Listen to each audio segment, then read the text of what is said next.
Mouse damage in crops has been around forever, since we've been growing them. Probably predates this record, but that's as early as the records were kept. But it's getting worse, and it's getting worse because mice have become more common, as the first part of it, as a result of changes to farming practices, where all they really need to do well in crops is good cover and good food, and we're providing them with less disturbance and more food and more cover. And the other problem is that the changes in cropping practice have created more problems for a given number of mice, so that the shallow sowing in very neat little lines makes it very easy for them to find all of the grain that's sown. We've got introduction of new crop types, which has increased the nutritional base for them, and reduced disturbance. And that, if you go back 40 or 50 years where we were controlling weeds with multiple cultivation, there was a period before sowing where the seed reserve out there in the crops was being gradually diminished by cultivation, germination, cultivation, germination, cultivation, germination, so that very often the numbers would decline shortly before sowing, whereas now we're putting the seed out into a period where the mice are probably at peak populations for the year, and they're just sitting and waiting for it. So it's primarily a problem at seeding, although other stages of the crop are also damaged.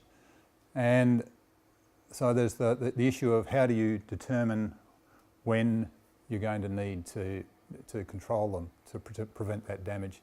And the biggest predictors, the best predictors for any work that's been done looking at when mouse plagues occur is grain yield in the previous year and any unseasonable rainfall events at the start of that growing season or at the end of it, which prolong the period for which food is available to them or damage the crops around harvest time.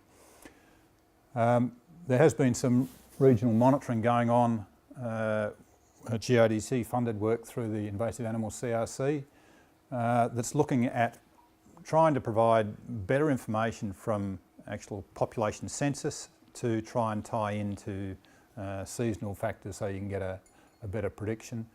And there are also new methods being developed using landholder or media reports to keep track of what's going on. And there's a thing called Mouse Alert now, where any individual member of the public can log in and report what's going on in their little patch, and it generates this type of reporting where you can see, for instance, in April 2015 that there was a particular patch over the other side of Ceduna where most of the problems were occurring, and there was not much going on elsewhere in the country. So if you have enough of that type of information coming in, you very quickly develop a pretty good picture of what's going on in your region. But it's been a bit difficult getting enough people who are interested in putting the time in to provide it with the data it needs. There were quite considerable problems this year, which is why I happen to be speaking to you today. Every time there's a mouse plague, I get sort of dusted off and trotted out and talk to the locals. And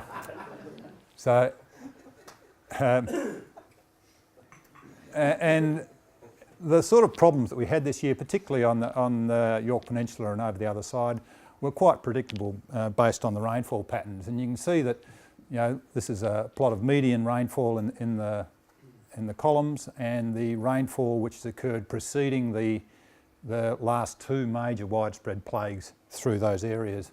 And you can see that there's very high rainfall during the growing season and at the end of the growing season that's led to those outbreaks. And even on a regional basis, in 2010 there was a major problem on central air that didn't occur elsewhere in the state. Whereas in 2011 there was a major problem that was widespread, and that was related entirely to the rainfall patterns and high yields that occurred in that area the previous year. So are these sort of regional predictions enough to use to base your management? And there's some reason for believing that should be okay, that you know, severe plagues tend to be widespread. Mice are highly mobile. You know, we've put little radio trackers on them and found them 500 metres from where we tracked them, where we let them go the night before, so they're quite capable of moving large distances and spreading themselves through the landscape. And the numbers don't just sort of build up just before seeding. It takes 6 months for the gradual increase in numbers to produce the problem that then eats the grain at seeding. The problem is that all the detailed predictive models are based on data that was accumulated before we changed the farming systems in such a big way. And the second problem is that yield losses within farms are highly variable. So in 2010 I went around and spoke to probably about 100 landholders on Eyre Peninsula and Northern York who'd had bad problems, and I asked them what they estimated their yield loss was due to damage at seeding in their worst affected crops. And I said, and on the same farm, what was your yield loss in your least affected crops? 30% and 6%. And most of those worst affected crops had been baited and most of the least affected crops had not. So you've got massive differences within a farm in damage from one crop to the next. And when that was repeated in the mouse plague more broadly the following year, the same results occurred. So regional predictions aren't reliable indicators for mouse management. You need to make decisions on a paddock by paddock basis, which makes it far more difficult. So really most of the damage occurs at seeding, but you do get ongoing damage through in tillering stages, particularly in things like durum wheat, and then when the heads emerge, and in wheat and canola that can be a real issue. So how do you make decisions about management at seeding? Well, known risk factors. So grain loss at last harvest. If you had a barley crop where you had bad wind damage, or you had some other reason for very poor harvest efficiency, if you had bad weed problems in central Eyre, you know, melons are a classic. Anyone who's got lots of melons through their paddocks will have problems with mice getting through with a food source over summer, eating the seeds out the melons.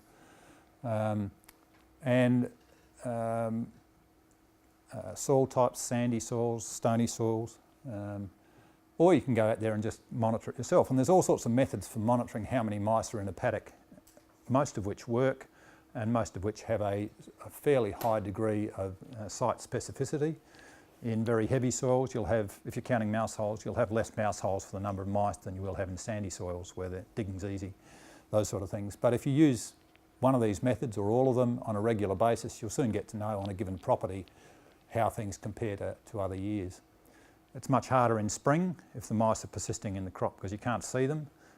It's hard to see the holes and it's harder to see where they're moving around. And bait cards don't work once there's alternative foods out there. At the same time when I was interviewing all these farmers, I said, well, okay, in those badly infested crops, what was the situation? And all of these things were put forward as being favouring high mouse numbers. So anything which left a lot of seed out in the paddock, light and stony soils, grazing, reduced mouse numbers. The more cover, the taller the stubbles in general, the worse the problems were. Any weed seeds or crops that had problems the previous year, all of those things tending to favour mouse plagues. But in bad years you can have all of those things being at low or moderate levels and still have some paddocks where you get smashed. So it's not the be-all and the end-all, but they are risk factors.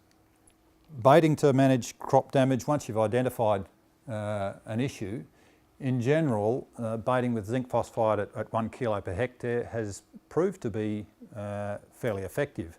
And that's a major change from back in the mid-90s when we had nothing that was registered for the purpose.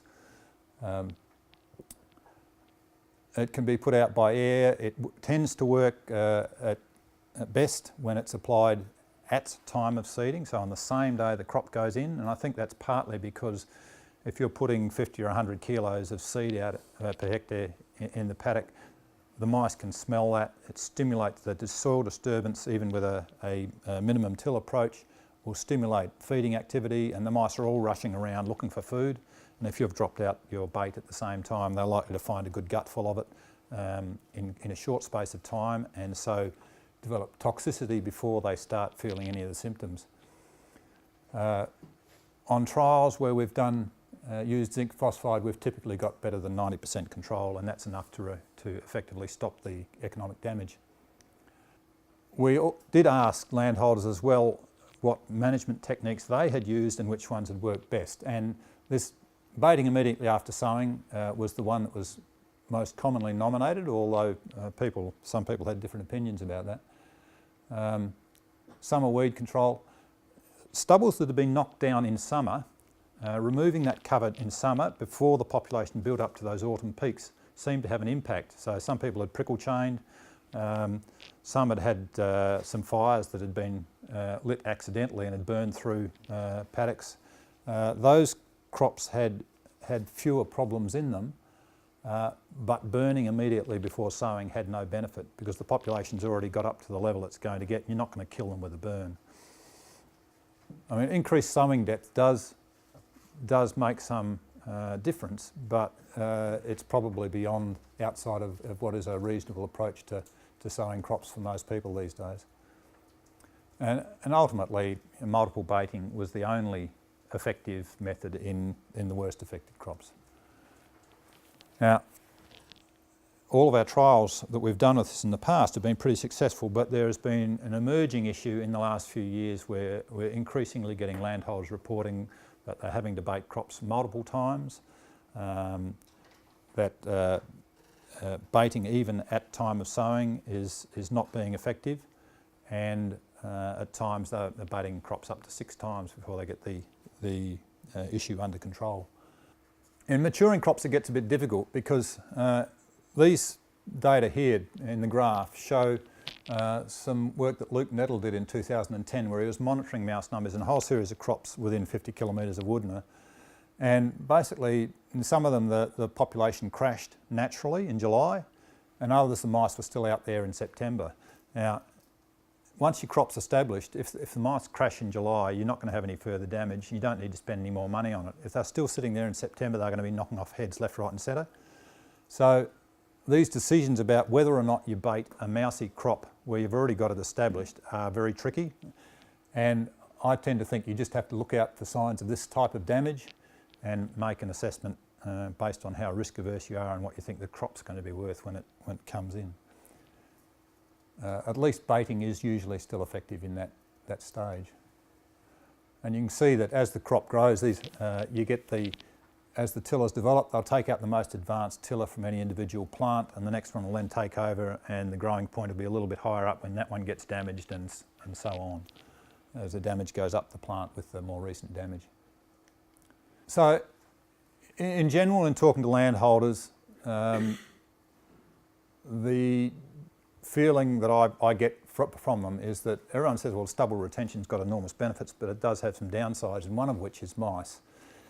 And that those mouse problems in stubble retained crops can be aided or reduced by effective weed control and grazing, but that doesn't stop them.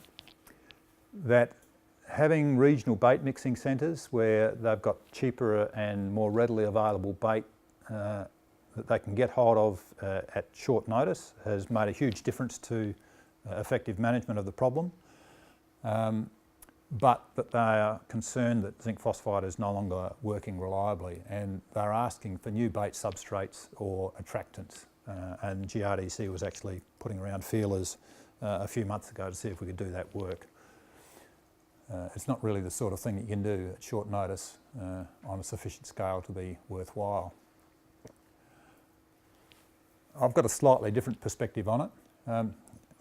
When I asked the growers about those really badly affected crops where there were enough mice out there to completely obliterate the crop if they hadn't been controlled, you're talking about crops that have probably got more than 500 mice per hectare, probably somewhere between 500 and 1,000.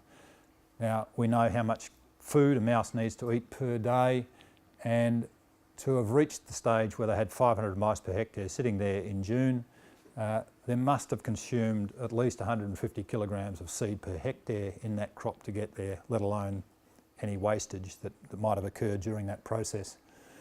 But when I asked people what they thought their grain loss was in those stubbles, there was about 13% who were anywhere close to having a good idea of what had been out there.